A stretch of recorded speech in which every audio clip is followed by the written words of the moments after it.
Hi, I'm Ted Yacucci, and thank you so much for viewing the channel. If you haven't subscribed yet and you like the content that you see, I really hope that you'll go ahead and subscribe to the channel. To those regular viewers of the channel, I just wanted to let you guys know I'm exceedingly happy and super excited that I'm finally, this is November of 2024 as I record this, and I'm super excited that I'm going to finally retire from my teaching position at the end of this year. So I'm going to have just tons more time to be able to research and analyze and report and hopefully share information and ideas with you guys as I move on into 2025. I've been looking forward to this for a while because, as you may know, if you've watched some of the videos, I'm interested in all areas of the assassination, as I know you guys are, but I've done independent research in three areas. Number one, the Chicago plot, the assassination attempt on President Kennedy just a little bit less than 3 weeks before Dallas. The role that Miss Michael and Ruth Paine played in setting up Oswald as the patsy, especially Ruth Paine, who got Oswald the job at the Texas School Book Depository, and then came up with just tons and tons of very incriminating supposed evidence that made Oswald the perfect patsy before the Warren Commission. And then thirdly, the role that a lot of witnesses played, either intently or without intent, in the assassination, and then were really watched closely by intelligence services, and in some cases lost their lives because I think of what intelligence services thought that they may reveal, especially back in the mid to the late 60s. So they're the three areas that I have done independent research on, but as you know, like you guys, I'm very interested in all aspects of the assassination. To anyone that still seriously questions the role of Allen Dulles and the CIA as being the prime motivators and conspirators in the murder of John Kennedy, well, it's my goal to present enough solid evidence and to analyze that evidence and to present it to you to hopefully change your mind. So that's one of the things that I'll be trying to do in 2025. The subject of today's video is Sergeant Robert Vinson, who, if you don't know his story, we're going to get into it in a little bit of detail, but he is a sergeant who was in Washington, D.C. the day of the assassination. He ended up, crazy circumstances, as the only passenger on a CIA C-54 transport where he was trying to get home to Colorado Springs. Right after the shots rang out in Dealey Plaza, the CIA plane was diverted to Dallas. It landed in a riverbed by the Trinity River. Two men got on the plane, one of them being identified as a splitting image of Lee Oswald by Sergeant Vinson, and then consequently the almost total control that the CIA took over Sergeant Vinson's life for the next 8 or 9 years at least, until he left his military career totally.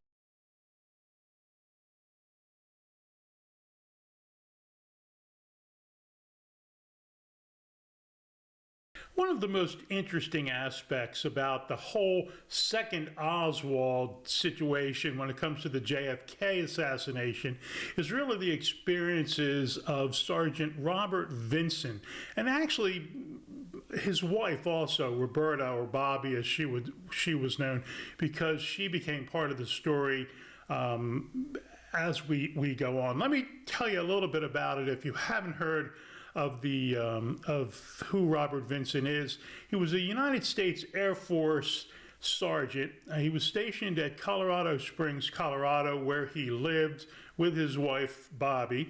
And he was one of these guys that really was kind of put your head down and do your work, and by all accounts, just a really good guy, a guy that had a lot of respect not only from his co-workers, but his neighbors and family, everyone who knew him. Well, anyway, after a while of years of working, he was a little bit concerned about not having received a promotion. So he got a hold of his superiors in Washington, D.C., and he was told to report to Washington and have some interviews there. So he did that in the days before November 22nd, 1963. That's how he was in Washington, D.C. From there, it gets really, really interesting because, like all Air Force personnel, they deadhead to wherever they're going, or they get free rides, of course, on Air Force or government planes when they're traveling on government business. So he went to Andrews Air Force Base on the morning of November 22nd, the day of the assassination, but he was told by the dispatcher there that there was nothing going to either Denver or Colorado Springs. No flights that were going from Denver or Colorado Springs where he was trying to get home to. So he told the dispatcher, well, please keep him, in mind if anything pops up. Well, it turns out that before too long, he actually did get paged. And so he went to the dispatcher, and the dispatcher says, hey, there is something out there. It's actually the third plane down in the row as they looked out the window there. And Sergeant Vinson said, you mean that's C-54? And the dispatcher said, yes. So Sergeant Vinson, being very elated, was told that this flight was going to Lowry Air Force Base in Colorado. And that certainly was way close enough for him to be able to grab a quick bus, get down to Colorado Springs, and get home in fairly quick order. So he grabbed his stuff, he walked out onto the tarmac, and right away he noticed something was a little bit unusual. When he got closer to the C-54, he noticed that there was not any United States Air Force insignias or logos anywhere on the flight, which was kind of strange. The only insignia that he noticed was a globe on the tail of the airplane. It was a globe with a colored background, and then it had longitude and latitude lines. He noticed it because it was unusual. He had not seen it before. So anyway, before he gets on the plane, he notices that there is one gentleman in coveralls doing a pre-flight check underneath the plane. Sergeant Vincent walked by him. The guy did not look up, didn't say anything to Sergeant Vincent, so he got on the plane. He was the only person on the plane. There was no one else on the plane. So he took a seat, and after a while, not long, just a few minutes, a second person joined the airman or co-pilot, as it turned out to be, that was doing the pre-flight check. And Sergeant Vinson watched them for a minute or two. Then they got on the plane. But what was strange was they walked right past Sergeant Vincent, walked right past him, didn't talk to him at all, didn't really acknowledge him, which is really, really strange. Usually any pilot in those, or co-pilot in those situations would say, hey, how are you, where you going, and have a chat. It's just human nature and what had always been Sergeant Vincent's experience. Well, anyway, they head right to the, didn't have any, neither of the co-pilots had any maps or anything like that with them. And there was no flight engineer on the airplane. Usually whenever there's a United States Air Force flight, there's always a flight engineer that goes along with it. But anyway, he was happy that he was getting a flight back to Denver, so he was pretty well content at that point. So the pilots, after they close the cockpit door, it's only about 5 minutes before they start taxiing and take off and head west. So Sergeant Vinson thinks everything's going to be good and he's going to be home in just a few hours. Well, what happens is, as we know, President Kennedy was killed at 12:29 p.m. Dallas time on that Friday. Well, at 12:30 on the flight, over the PA announcement, one of the two co-pilots in the cockpit announced just simply, the president has been shot. That's and this was at 12:30. They said the president was shot at 12:29 p.m. And that's all he said. He didn't say where the president was shot at, what condition he was in, what city he had been shot at, none of this stuff. So it was, as you can imagine, it was really a shock for Sergeant Vinson to hear this. Really a shock when you think that he got the announcement, even that little half announcement, really at 12:30 p.m., and President Kennedy was shot at 12:29. It didn't make a lot of sense how he would have been able to have that information relayed to the plane and then to him in that short amount of time. But anyway, as soon as that announcement came over the PA, Sergeant Vincent noticed the plane bank a hard 90 degrees and head south. So he really wasn't sure what was going on at that point, but he knew that they were headed south. And in a fairly short amount of time, an hour or two, he notices the skyline of Dallas. He had been to Dallas many times, so he knew the skyline well. So he saw that they were actually flying into Dallas. But instead of going to any of the airports around Dallas, Redbird or any of the other ones, what this plane did was bank around the city and then come in and actually land in a rough landing along the Trinity River, just about 5 minutes south of Dealey Plaza and the railroad tracks. The Trinity River is down there. There's a riverbed, and Sergeant Vincent said that there was a little bit of grass, and the possibility, he thought at the time, that maybe it was the very beginning of a road that was going to be put in there. He wasn't sure, but that was what his initial thoughts were about where they were landing. Again, a rough landing, but the plane came in, and as soon as they had touched down, he noticed that they were by a kind of a utility shed, maybe 6 by 8 feet, not very big, but a shed where you would probably see construction tools if they were being used on a project. Well, by the shed was a Jeep, a yellow Jeep. And in the Jeep were 3 people. The Jeep, as soon as the C-54 taxied to a stop, the Jeep proceeded over towards the plane. Immediately, 2 men from the Jeep got out and headed towards the plane, right over to the plane. Now, the door on the plane, the door of a C-54 is on the side. It's halfway down the aisle. So one of the co-pilots, again, came out of the cockpit, walked right by Sergeant Vinson, again, didn't say a word or even acknowledge that he was alive, opened the door. 2 men got on, 2 of the men from the Jeep got on the flight. They all walked past Sergeant Vinson again without even looking at him or acknowledging him, didn't say a word. The co-pilot went back into the cockpit. The 2 men that had got on from the Jeep sat in the first seat directly behind the cockpit. Sergeant Vincent would later identify these men as the first man being about 6'1". He thought he was definitely Hispanic looking. Sergeant Vincent thought he was most probably Cuban. And the second man was Caucasian, about 5'7" to 5'8", weighing about 165 pounds.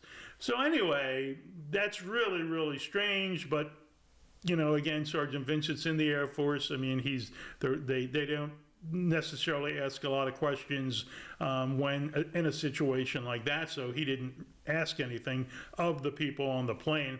And the plane headed west. Again, Sergeant Vincent thought the plane was going to be landing at Lowry Air Force Base in Denver in just a few hours. Well, what happened was it started descending, and he noticed they were going into a runway that he had never seen before, and certainly wasn't Dallas. So the plane comes to a stop. This was about 2 hours after the pickup in Dallas. And all 4 of the men, the 2 men in the plane who had gotten on from the yellow Jeep in Dallas, and the 2 co-pilots all headed off immediately. Again, not saying a word, and headed right off, walked right past Sergeant Vinson and left him on the plane alone. No one else on a giant C-54. He doesn't know whether that they're coming back and will proceed on to Denver or what. So after a few minutes, he decides he's got to figure out what's going on. He gets out. He notices a light in a building a little bit in distance. He goes in. There's a military policeman that's behind the desk there, and Sergeant Vinson says, "Hey, where am I?" And he says, "You're at Roswell Air Force Base in New Mexico." So that pretty much shocks Sergeant Vinson, because that's about the last place that he expected. He thought he would be, obviously, in Denver. And the military policeman says to Sergeant Vinson, when Sergeant Vinson says, "Well, I need to go to the bus station because I need to get a bus. I'm trying to get back to Colorado Springs." And the military policeman, the dispatcher there, says, "No, the base is closed until further notice. Nothing's coming in and nothing's going out." Well, Sergeant Vinson says, "Well, we just came in. How could that be? We just flew in."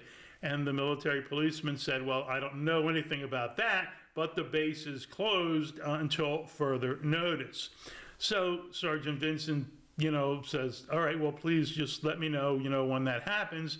And it wasn't until a few hours later, I believe it was like about around 9 p.m., maybe a little later than that, where he was advised that the base was now open, and so he was given directions to the bus station where he had called his wife and got on a bus that was headed for Colorado Springs. He would go all night on that bus and be picked up about 8:30 the next morning at Colorado Springs bus station by his wife, Bobby. So anyway, that's a strange story. He reveals it to his wife. They both agree that that's one of the weirdest things that, they've been exposed to in a long time. But he doesn't really think that much about it. I mean, it is what it is. It was an experience. Well, of course, all of the TV coverage that day, with the president being shot and killed the day before, all the TV coverage was about the assassination. And Lee Oswald starts appearing on TV in some of the news reports, and of course the midnight news conference that District Attorney Wade had. And all of a sudden, as soon as Sergeant Vinson sees Oswald on television, he says, "Oh my goodness, that's the guy," or "that's a splitting image of the guy that we picked up, the Caucasian guy in Dallas." And his wife, looks at him perplexed, because how could that be? Oswald was obviously in Dallas, and so was still in Dallas now, arrested, so how could that be? And he says, "I have no idea, but I'm telling you, this guy looked exactly like him." So, it goes on that week. They watch Ruby kill Oswald, and now they're really kind of worried because things are kind of escalating quickly with the whole Oswald thing. So they do a lot of discussions among themselves. They decide, hey, we don't know what's happening here, but it's better if we don't say anything. We have plans for life after the military, and we're going to just, let's just not talk about this anymore. And that's understandable in their situation. So all of a sudden after that, strange things seem to begin to happen. Number one, Sergeant Vinson already has the highest clearance that he can have in his position. And so he wouldn't have expected to get a new secrecy agreement to have to sign. But what happens is he gets a secrecy agreement not just for him, but for his wife, Bobby, which is really unusual. He's never heard of that. And when he asked around, no one else had ever heard of that either at the time. So he is asked to sign a whole new secrecy agreement, and his wife Bobby has to sign a secrecy agreement of her own. She's a little, she at first she doesn't want to do it, but then she, being someone that wants to go by the rules, she goes ahead and does it, signs the secrecy agreement for herself also. Well, then the next thing is, not long after that, they start getting inquiries from their neighbors saying, "Hey, what did you guys do? The CIA has been around here for the last week asking everybody all these questions about you guys." And they like, "What?" And they have no idea what's going on. They hadn't obviously done anything where it would require any kind of background that they knew of, so they didn't know what was happening. So then about May, as I said, about 4 months, after the assassination, in that range, April, May, all of a sudden, Sergeant Vinson gets orders to report to Andrews Air Force Base. Isn't told who to see, is just told to call a number when he gets there, which is really strange for him. So anyway, he does as ordered. He goes, he reports to Andrews, he calls the number, he's told to report to a certain place. He and a few other people are picked up by a bus, and they go, and they find out that they're going to Langley, the CIA headquarters in Virginia. So over the next maybe 4 days, Sergeant Vinson is put through a whole battery of psychological tests and some physical tests also, but mostly psychological tests. And at the end of this time, he's called into a room where there's some folks sitting in chairs that he really can't see very well because they're actually dimly lit. So he thought that was really strange also. But what happens is they give him a really, really lucrative job offer. They want him to come work for them, the CIA. They give him a great job offer, very generous, and he really doesn't know what's going on, but he refuses the job offer because they have plans to get out of the military in a few years, and he's kind of got that on his mind. Plus, he loves living in Colorado Springs. That's kind of their dream area, so they're already there. So he doesn't want to make the move. Anyway, they try about 3 times to get him to accept this offer, but he refuses, and they finally relent and said, okay. He heads back to Colorado Springs, tells his wife, Bobby, about it. So, and they talk about it, and that's certainly strange, because really Sergeant Vinson at that time is really an administrative supervisor. He doesn't have any special skills that would necessarily relate to the CIA as you would think anyway, where it would be specialized skills.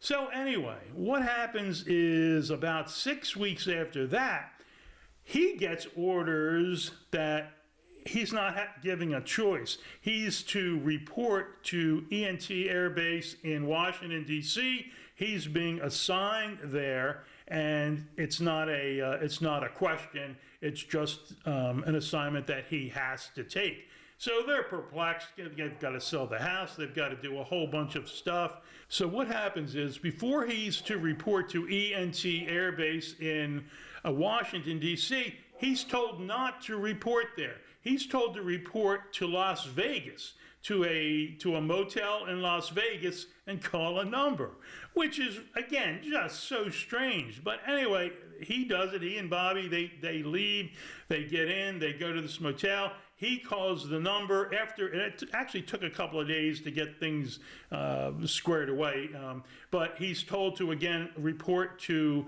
a certain area. He's picked up, and he's taken by the same type of plane, not a C-54, but a plane with the same insignia that he noticed in the plane that he took from Washington the day of the assassination, the globe on the colored background with the longitude and latitude signs. Well, he goes, and they land at an air base about 40 miles outside of Las Vegas, and he's told right away that it's a CIA base, and it's the CIA base that most people commonly know as Area 51, where they're doing an awful lot of, all of the Blackbird and all of the U-2 stuff, and there's so much stuff that's going on there that's very secret. So it's highly, highly classified, everything that's out there. What a perfect place for the CIA to put someone that they're trying to keep an eye on. So, because obviously, as we'll talk about in a minute, they really probably were debriefed by the 2 guys that got on Dallas. Nobody probably realized he was even on that plane until that debriefing happened, and then they had to do a whole lot of research into who this guy was, and they realized that a lot of other potential witnesses to the assassination, the CIA wanted to keep a very, very close eye on him. So anyway, they give him the assignment. Again, he's an administrative supervisor, not anything that's, more exotic than that. And the fact is that because that base has the location that it does, most people that work there actually fly out on Sunday night and then they come back on Friday night, which is what he did most of the time. Sometimes he would come back just for the night on Wednesdays, but usually he was actually out at the air base for the entire week. So it was very, very easy to keep tabs on Sergeant Vinson.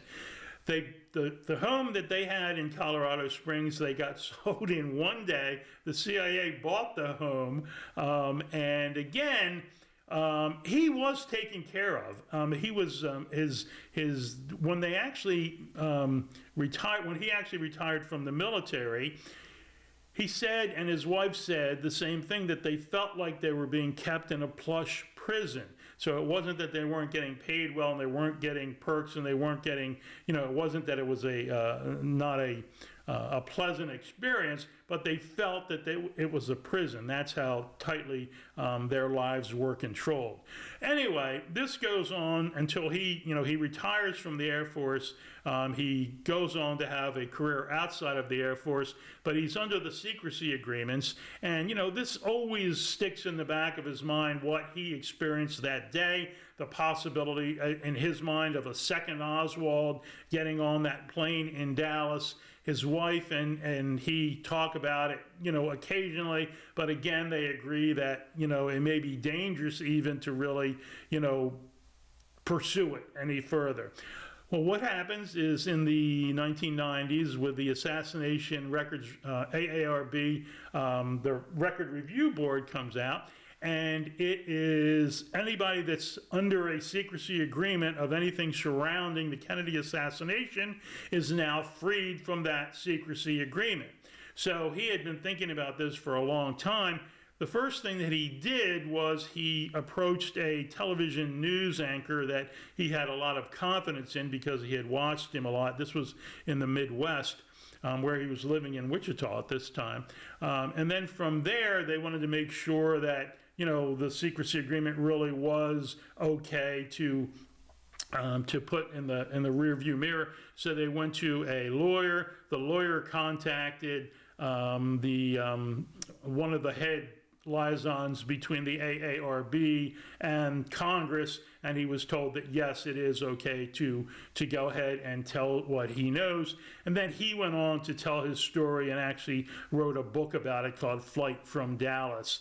So really interesting, really interesting, this whole experience, because when you think about it, it fits right into the whole second Oswald scenario.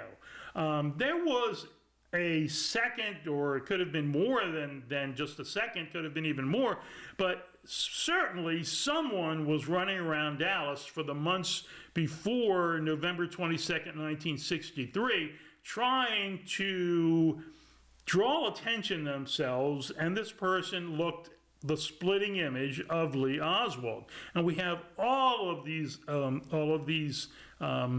examples. The Sportstrom Shooting Center, where not once but twice people reported Oswald. They would later report a guy that looked like Oswald after the assassination as being the person that created a ruckus. So you have those sightings of a second Oswald. What did the Warren Commission do? It just pretended that they weren't there, which they did with all the evidence, for the most part, that didn't further their case. So they just disacknowledged it, if you will. There was a case in Morgan's gun shop where a gentleman was there with his brother-in-law and his sister. And there was a guy that they would say later looked exactly like Lee Oswald that was buying ammunition and was making all kind of a ruckus and drawing attention to himself, very impertinent and rude, and made sure that he let everybody know that he was an ex-Marine. the day, I believe it was the day after that, there was a sighting. There was a auto salesman at the downtown Lincoln Mercury dealership near Dealey Plaza.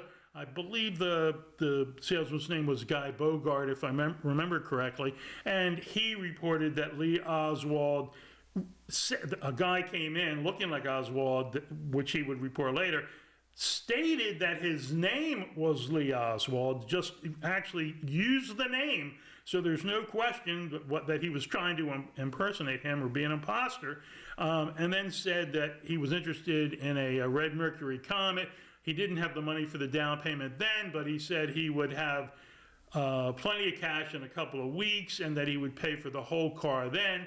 The salesman Bogart agreed to let Oswald take a test drive, and as a lot of folks know, this so-called Oswald imposter drove kind of crazy on Stemmons Freeway, driving 80, 85 miles an hour, doing some crazy stuff, obviously trying to make sure that he was remembered. There were tons of other cases where there was a second Oswald that was reported. The Sylvia Odio situation, where Oswald and two other folks supposedly showed up at her door, and that whole conversation that took place. I won't get into that at this point. But again, just tons and tons of these sightings of who people later, after the assassination, would say was Lee Oswald, or if it wasn't, it was a splitting image of him. So the Sergeant Vinson flight from Washington, where they picked up someone that may have been an Oswald imposter, fits right in. Look what happened on the day of the actual assassination, how many other Oswalds were viewed.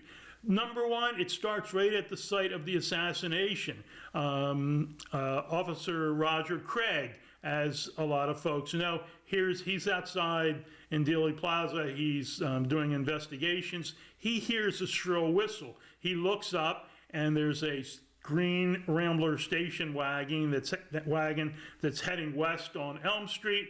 The driver is kind of looking up the hill towards the book depository, and all of a sudden Craig sees this guy come down who he would later state was Lee Oswald, or a look-alike of Lee Oswald. He gets in the green Rambler station wagon, and they proceed west on Elm Street. Officer Craig tried to stop it, but he wasn't able to get over there in time to stop the car. But just a few hours later, after Lee Oswald was arrested at the Texas Theater, brought back to the police headquarters, Officer Roger Craig, identified him as the guy that he saw get into the green Rambler station wagon. So it was just almost an immediate identification of Oswald from Officer Craig. Not only that, we know that there were two people that were arrested in the Texas Theater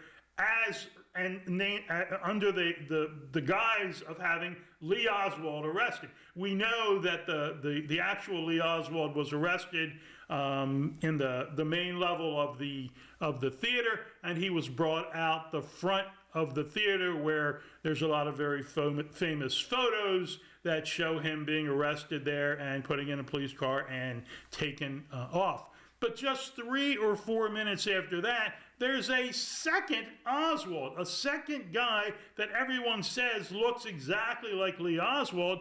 He's arrested in the balcony, or at least on the steps outside the balcony, and arrested and taken out the back of the Texas Theater. And Butch Burroughs, one of the employees of the Texas Theater, and a whole bunch of folks that are out there, shop owners and others, and they see this second Oswald being arrested in the rear door of the Texas Theater, and for years, most of them think that was the Lee Oswald, being arrested that everybody else knows came out the front.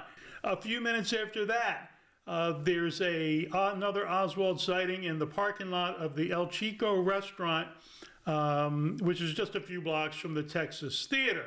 A group of people see who they will identify as as Lee Oswald or Lee Oswald look-alike. And his behavior was so strange driving around that they actually came over and took the license plate down. And that license plate would then be traced back to Collins Radio. Collins Radio was a major contractor for the CIA. At the Tippit killing, we know at 10th and Patton Street, we know that some of the witnesses claim that they saw a Lee Oswald there. Well, some of the witnesses say that the folks that were involved didn't look like Oswald, but there were folks that said it looked like he was there. So anyway, we've got all of these sightings of Lee Oswald, a second Oswald, that is, someone is obviously being set up. Lee Oswald is obviously being set up with someone being an imposter, at least one person impersonating Oswald over the months leading up to the assassination. How important were all of these second Oswald sightings? Extremely important. And if we would have had a real investigative body rather than the Warren Commission, all of these sightings would have been investigated in detail, and who knows how quickly we could have come to a real conclusion with the JFK assassination. Thanks so much for watching, and we'll see you next time.